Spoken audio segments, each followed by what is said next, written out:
hello students welcome to my class अनुशीलनी 6.2 start करार आगते दुटा बहुत इम्पर्टेन्ट उपपाद्य आछे एटा হৈ গল 6.1 उपपाद्य जाक मौलिक समानुपातिक उपपाद्य बा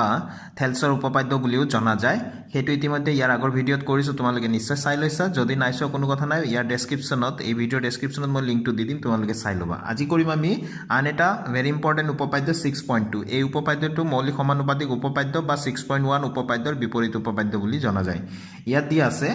যদি এডাল ৰেখায় এটা ত্ৰিভুজৰ যিকোনো দুটা বাহু একে অনুপাততে ভাগ কৰে তেনেহলে সেই ৰেখাডাল তৃতীয় বাহুৰ সমান্তৰাল তো এই কথাখিনি আমি প্ৰমাণ কৰি প্ৰথমতে আমি 6.1 উপপাদ্য আৰু 6.2 উপপাদ্য দুটা আমি তুলনা কৰি লওঁ প্ৰথম 6.1 উপপাদ্যত কৈছিলে যে এটা ত্ৰিভুজৰ যিকোনো এটা বাহুৰ সমান্তৰালকৈ টনা ৰেখাডালে যদি দুটা বাহুক আন দুটা বাহুক যদি দুটা নিৰ্দিষ্ট বিন্দুত ছেদ কৰে তেনেহলে এই বাহু দুটা जी दुटा बाहुक सेट करिছে तार माने ए बी और इ सी एखिनिर पर भाग होइছে ए बी बाहुटो ए डी और डी बी और ए सी बाहुटो ए इ और इ सी भाग होइছে गतिके ए बाहु दुटा एके अनुपातते विभक्त हबो अर्थात आमाक दिया আছে डी इ समान्तराल बी सी एडाल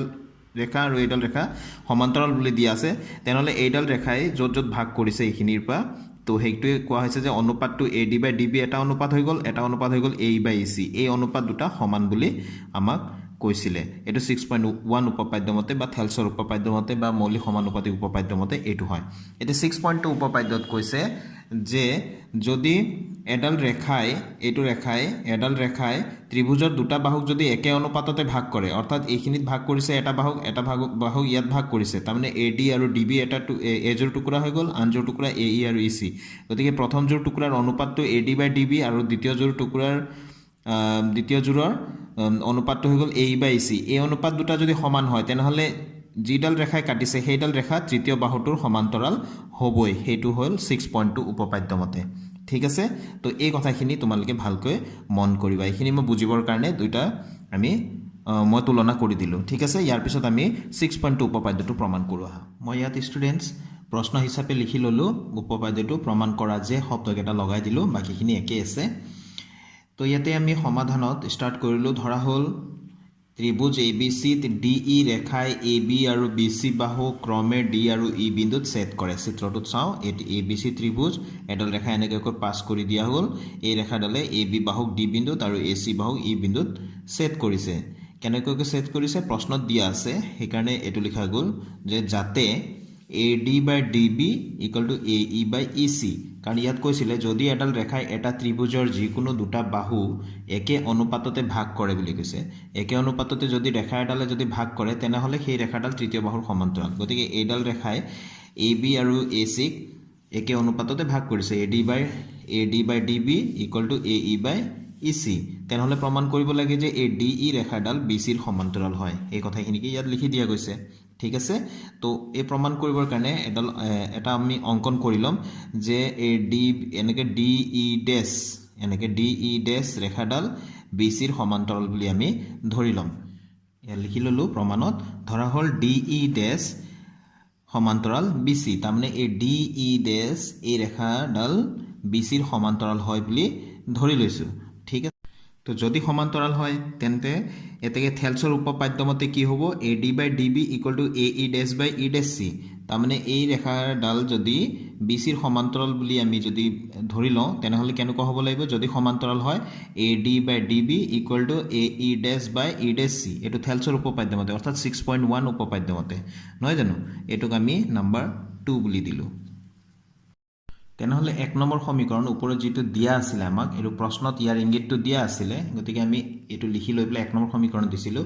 এতিয়া আমি দুই নম্বৰ সমীকৰণ এটো পালো যদি 1 আৰু 2 ৰ পৰা আমি কি পাও ভালকৈ লক্ষ্য কৰিবা এক নম্বৰ সমীকৰণ আৰু দুই নম্বৰ সমীকৰণৰ বাওফালটো একে গতিকে সোঁফাল দুটা একে হ'ব গতিকে AE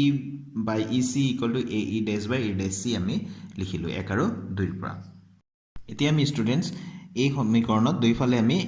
1 1 প্লাস কৰি দিছো ঠিক আছে তো এতিয়া আমি কি কৰিম এটো লসাগু আমাৰ কি হ'ব EC হ'ব অৰ্থাৎ এটা ভগ্নাংশ আৰু এটা গোটা সংখ্যা আমি যোগ তেতিয়াহে কৰিব পাৰো যেতিয়া আমি লসাগু লম তো যেটো হৰত আছে হেটোই লসাগু ইয়াতে EC তো এই ভগ্নাংশটোৰ কাৰণে EC আৰু ইয়াতো EC আছে গতিকে নিজৰে লসাগু হয় অৰ্থাৎ EC ৰে EC এবাৰ যায় আৰু AE পূৰণ কৰিলে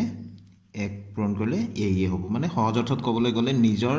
হৰত যিটো আছে সেইটোৱে যদি লসাগু হয় ওপৰত যি আছে তাকে আমি ডাইৰেক্ট লিখি দিম আৰু ইফালে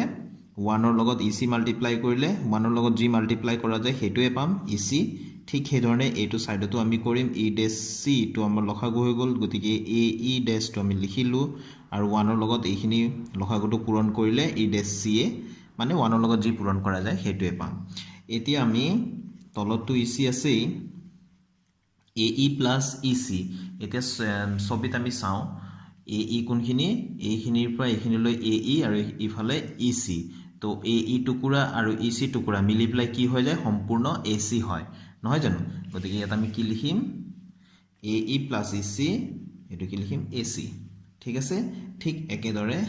ইয়াত আমি E dash C তলত আছে ওপৰত যোগ কৰিম AE dash plus E dash C এতিয়া আমি ছবিত লক্ষ্য কৰা AE dash মানে এইখিনি হয়নে আকৌ E dash C মানে এইখিনি তো গুটে দুইটা টুকুৰা লগ লাগিলে সম্পূৰ্ণ AC হয়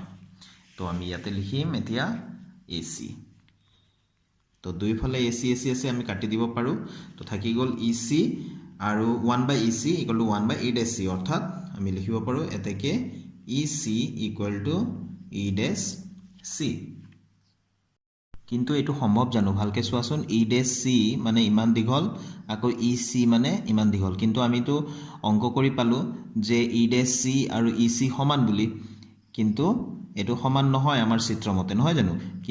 গতিকে সমান কেতিয়া হ'ব যদি E dash আৰু E বিন্দু এই বিন্দু দুটা যদি পৃথক নহয় একেটা বিন্দুৱে হ'ব লাগিব তাৰমানে এইটো বিন্দু ইয়াত আৰু ইয়াত হ'ব নোৱাৰে দুইটাই হয়তো দুইটা বিন্দু একে ঠাইতে হ'ব লাগিব হয়তো ইয়াত নহলে ইয়াত যদি ইয়াত হয় এইটো যদি সমান্তৰাল আছিল BC নহয় জানো ইয়াত দেখাত নাই যদিও আমি ধৰি লৈছিলো এইটো ইয়াৰ BC ৰ সমান্তৰাল বুলি গতিকে তাৰ মানে এই DE ৰেখাডালো সমান্তৰাল হ'ব ঠিক আছে কাৰণ E আৰু E dash এই বিন্দু দুটা পৃথক হ'ব নোৱাৰে একেটা বিন্দুৱে হ'ব লাগিব আমাৰ অংকমতে হেতু পাই তো এই মই কথাখিনি ইয়াত লিখি দিলো এটো সম্ভৱ হ'ব যদিহে এটো মানে কোনটো EC আৰু E dash C টো একে সমান হ'ব যদিহে E আৰু E dash বিন্দু দুটা পৃথক নহয় একেটাই হয় ঠিক আছে তো যদি একেটাই হয় তেনেহলে আমি লিখিব পাৰো এতেকে DE সমান্তৰাল BC যেটো লাগে আমি হেতু লিখি দিলো তো প্ৰমাণিত হৈ গল তো ইয়াতে মোৰ আজিৰ ভিডিওটো সামৰিছো তো নেক্সট ভিডিওত আকৌ লগ পাম নতুন কোৱেশ্যনৰ সলিউশনৰ সৈতে thank you students keep watching my channel